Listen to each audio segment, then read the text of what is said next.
India की number 1 choice Bharat matrimony. अभी squadron leader Akshay Chopra कह रहे थे जमहूरियत, मैंने तो सवाल पूछा कि जमहूरियत नाम की चिड़िया है भी क्या। अब देखिए जरा, उनकी बहन अलीमा खान की शहबाज सरकार को चेतावनी, इमरान का बाल भी बांका हुआ तो कोई नहीं बचेगा। अलीमा खान ने कहा पाकिस्तान की आवाम से पूछ लें क्या होगा उसके बाद। अलीमा खान ने कहा इमरान खान से मुलाकात के लिए याचिका दायर की गई है। रावलपिंडी के एंटी टेररिज्म कोर्ट में याचिका दायर की गई है। परिवार बेबस है लेकिन कह रहा है कि अगर खान साहब को कुछ हुआ तो फिर पाकिस्तान में क्या होगा। लेकिन सवाल यह है कि सामने हम देख रहे हैं कि वहां की पुलिस घसीट घसीट के बाल पकड़ के मार रही है। किसको? एक सूबे के सीएम को। यह हो रहा है कैमरे की निगाहों के सामने, जो कि खबरें पूरी दुनिया में फैल जाने वाली हैं। तो उधर सीखचों के पीछे क्या हो रहा होगा? क्या जो हो रहा होगा वो मानवीय होगा? ऐसा तो बिल्कुल नहीं लगता है। तो बड़ी बात यह है कि यहां पर जो उनके परिवार की तरफ से कहा जा रहा है वो भावावेश में कहा जा रहा है, भावुक होकर कहा जा रहा है कि बाल बांका अगर हो गया तो फिर देखना क्या होगा, या वाकई अगर इमरान के साथ ऐसा हो गया तो पाकिस्तान जलने लगेगा। एक्सपर्ट्स क्या कहते हैं, आइए उनके पास चलते हैं। संजय भारद्वाज, आपको क्या लगता है, माइनस इमरान खान पीटीआई वैसे ही उसका पूरा मोरल डाउन हो जाएगा, या वहीं से पाकिस्तान में एक नए तरह के तांडव की शुरुआत हो जाएगी?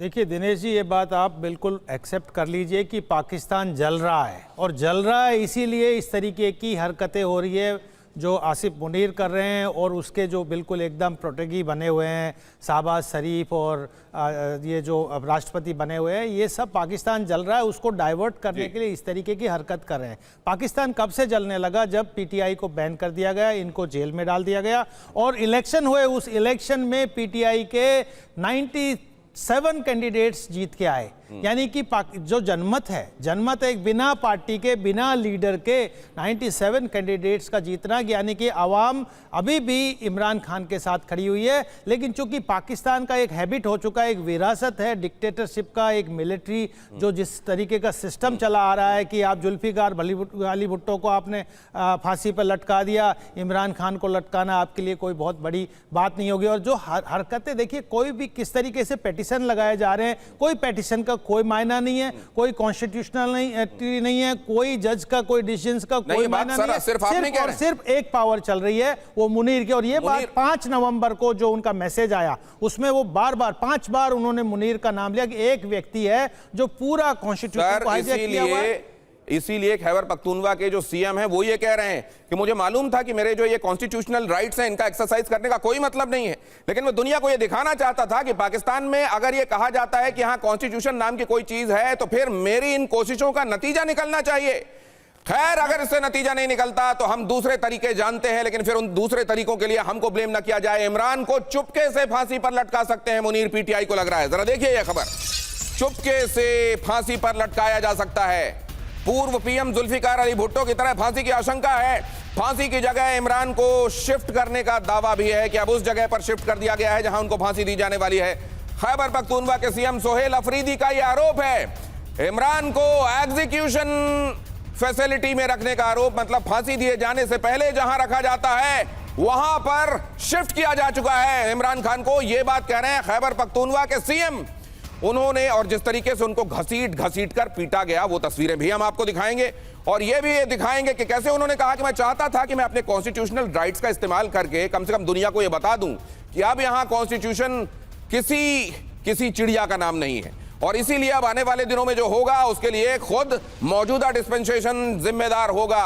अब जरा ये देखिए, पीटीआई जो कह रही है वो बहुत गंभीर है। पीटीआई का असीम मुनीर पर यह महत्वपूर्ण गंभीर आरोप है। असीम मुनीर कभी भी चुपके से इमरान खान को फांसी दे सकते हैं। खैर, इसमें भी ऑप्टिमिज्म यह है कि अभी तक इमरान खान साहब हैं, ऐसा नहीं है कि अब है नहीं है तभी तो फांसी दी जाएगी।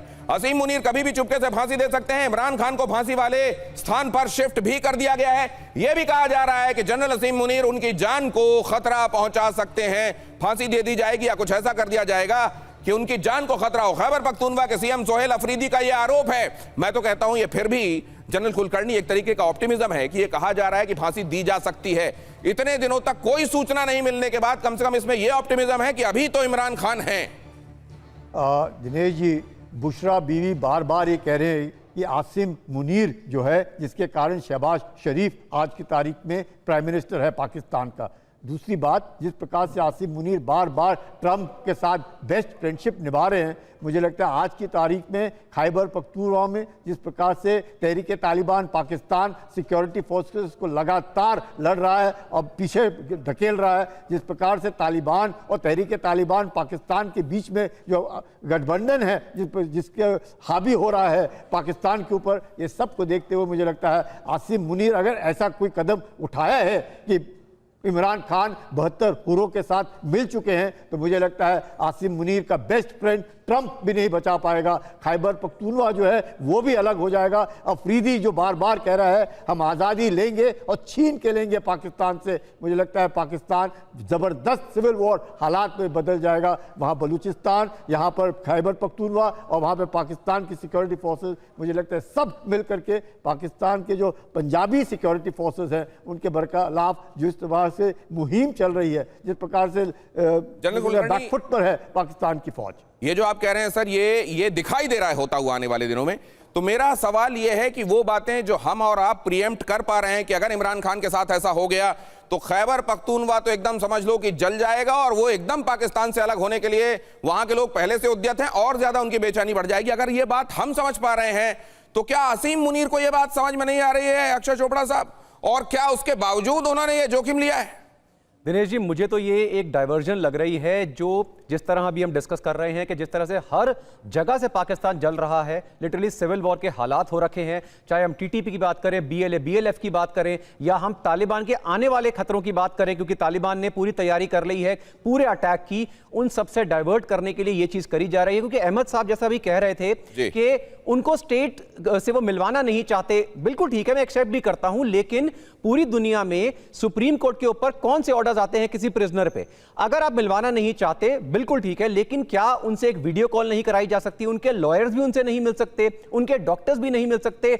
ऐसी कौन सी प्रोहिबिशन लगाई है कि बाहर गोलियां चलानी पड़ रही है? ये कह रहे हैं कि संविधान का जो 27वां संशोधन है अब वो ये तय कर चुका है कि असीम मुनीर, वहां ना कोर्ट कोई बड़ी ना कोई दूसरा इदारा बड़ा, केवल असीम मुनीर और वो जो कह दे वही कॉन्स्टिट्यूशन है। जी बिल्कुल, अल्टीमेट डिक्टेटरशिप। अगर ऐसे हालात हैं मुकीम साहब, क्या पाकिस्तान वाकई अब इस तरीके की कंट्री में, पहले ही उसमें कितने इंस्टीट्यूशंस को कितनी लिबर्टी है इसको लेकर तो बहस बहुत चलती रही है, लेकिन इस समय आप क्या देख रहे हैं? Supreme court, Islamabad high court, ये तमाम अपने आदेश देते जा रहे हैं, अपनी बातें कहते जा रहे हैं, लेकिन क्यों उसको मानने के संदर्भ में कोई उपक्रम भी, एक तो माना जाना और एक होता है उसके लिए कोई हरकत होती हुई दिखाई देना, वो हरकत तक दिखाई नहीं दे रही।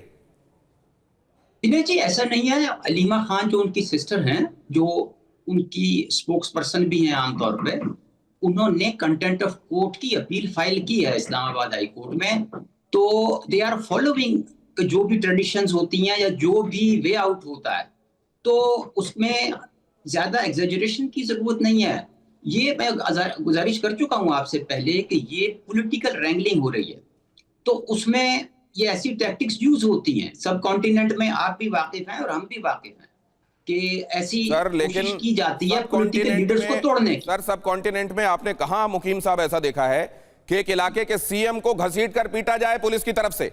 ये सब कॉन्टिनेंट में कहां आपने होते हुए देखा है? ये आपने कहां होते हुए देखा है कि सुप्रीम कोर्ट का आदेश जो है उसकी तामील ना हो? ये आपने कहां देखा है कि इस्लामाबाद हाई कोर्ट 2-3 बार कह चुका हो कि मिलवाओ परिवार के लोगों को, डॉक्टरों को, वकीलों को, लेकिन उसकी तामील ना हो? ये कहां देखा है आपने सब कॉन्टिनेंट में? उसके बाद आप कह रहे हैं एग्जेजरेशन है। आप इस परिवार के बारे में सोचिए जो ये कह रही है महिला कि अगर उसका डाका हुआ तो फिर ये। अच्छा सुनिए, फिर आप सुनिए, आप कह रहे हैं कि एग्जाम्पल कोई नहीं है। ईडी ने केजरीवाल जी को अरेस्ट किया था, क्या किया था? सर, आपने लाठीचार्ज, बाल घसीट के पीटते हुए, बाल घसीट कर पीट, मैं प्ले करूं क्या वीडियो? आप देखना चाहते हैं? मुझे प्ले करने की जरूरत नहीं है, आप कुछ भी प्ले कर सकते हैं। आप तो मेरे ऊपर गुस्सा उतार रहे हैं जैसे मैंने कुछ को कहते। नहीं सर, आप बातें ऐसी कर रहे हैं सर, आप इतना सामान्यीकृत करना चाहते हैं, इतना सामान्य दिखाना चाहते हैं कि ये तो पॉलिटिकल ट्राइब्यूनल है, यहां पर सुप्रीम कोर्ट के आदेश को भी ठेंगे में रखा जा रहा है। ये तो सामान्य बात है, किसी सीएम को बाल घसीट कर पीटा जा रहा है, ये तो आम होता रहता है सब कॉन्टिनेंट में। कमाल है सर। इंडिया की नंबर 1 चॉइस भारत मैट्रिमनी।